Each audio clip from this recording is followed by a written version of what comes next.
Okay, so I'm actually coming to you now from the former home of President Franklin Delano Roosevelt, which is here in Hyde Park, New York. I'm actually here at the research library doing some research. By the way, look at the size of these ants. There's some huge ants here, and I'm actually in a position to try to get the lighting okay, and I'm hoping these ants aren't going to be biting me because they're here on the ground too. But anyway, I'm in Hyde Park, New York, and it's actually not a bad place to be to talk about net neutrality because I think it is something that President Roosevelt definitely would have been in favor of, and I think, for example, President Reagan probably would have been against. In fact, I'm quite certain he would have been against net neutrality. So before I talk a little bit more about what net neutrality is, though, I just want to sort of get some terms straight. So first of all, when we talk about an ISP, an internet service provider, we're basically talking about the company that you use to purchase your internet. So that may be through Time Warner, it may be through Comcast, it may even be through DirecTV or some other company, but essentially that is your internet service provider. And so another term to kind of be aware of is something that's called common carrier. And common carrier actually traces its origins back to when we just had regular telephones. This is the international symbol for a telephone. Actually, it traces long before that, actually, back to the railroads, which that's the international symbol for a railroad. But anyway, common carrier essentially meant that you didn't care what you were carrying. So if you were a railroad, you basically said, we're a common carrier, we don't care what you're going to put, on our box cars. We will just carry it for you from one place to the other. And then the same thing with the phone system. When we had the original phone system before cell phones came along, that was considered a common carrier system. Because the phone company never cared like who you were talking to or who you were calling or what you were saying. They were basically just providing the way for one person like in Youngstown, Ohio to talk to somebody else in Youngstown, Ohio or across the country or whatever. So common carrier essentially means that we don't care what is sort of being carried either physically or over our electronic lines.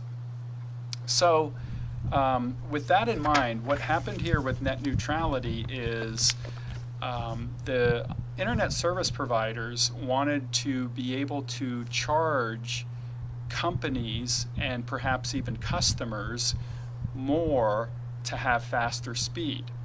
And so, in other words, what it might be is like, let's say that your cable company goes into an agreement with Walmart.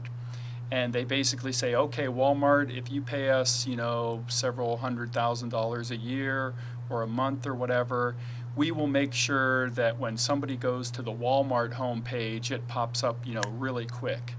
And at the same time, we'll make it so that if somebody goes to Target or Meijer or someplace else, we'll slow that down.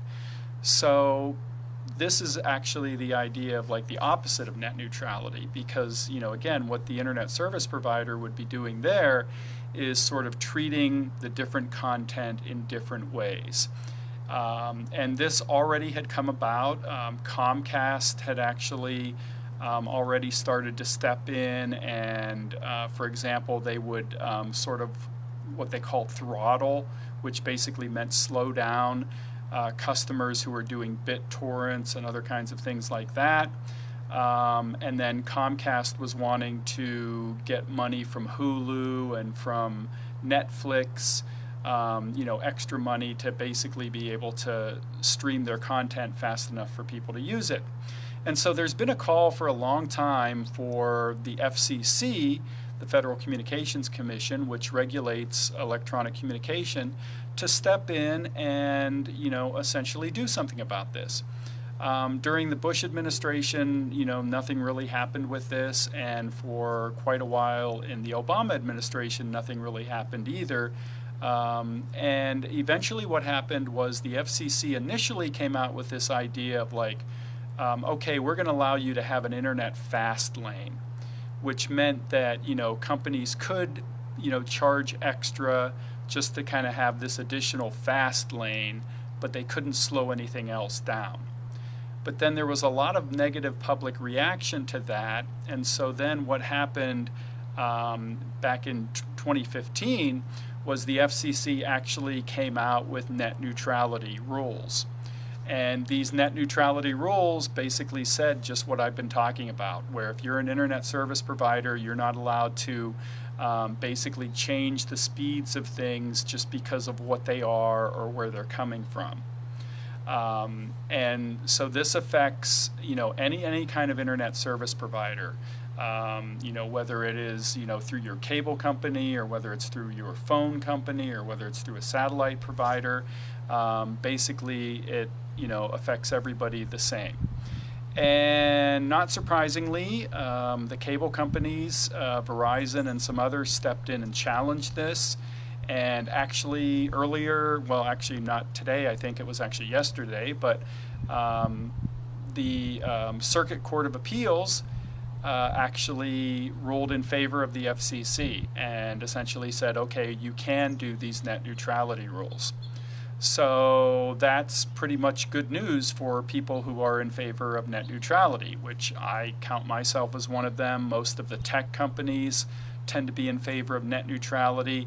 Really, the only people who aren't in favor of net neutrality are the internet service providers, because they want to be able to make more money, and a lot of Republicans because they're just opposed to sort of any kind of regulation from the federal government. And so, again, this is like a pretty big victory. And I'm just sort of looking here at my notes real quickly, trying not to get stung by ants, to make sure that I'm hitting everything that I wanted to hit. Oh, well, just, I don't know at this point whether the internet service providers will challenge this ruling. If they would, what court would they challenge it in? Think about it. This was a Circuit Court of Appeals, Federal Circuit Court of Appeals, that made this decision. So if the cable companies wanted to challenge this, who would they challenge it to? U.S. Supreme Court. Is that what you said? I hope that's what you said, because that's the right answer. So again, as of now, and hopefully permanently, net neutrality is the law of the land.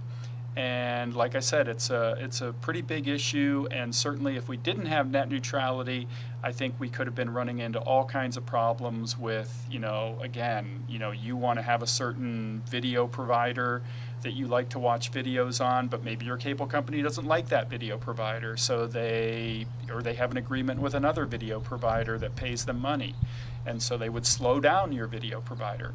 That's not going to be something that they can do under the current net neutrality rules. So that is net neutrality in a nutshell, and so I guess goodbye from Hyde Park, New York, and the former home of President Franklin Delano Roosevelt.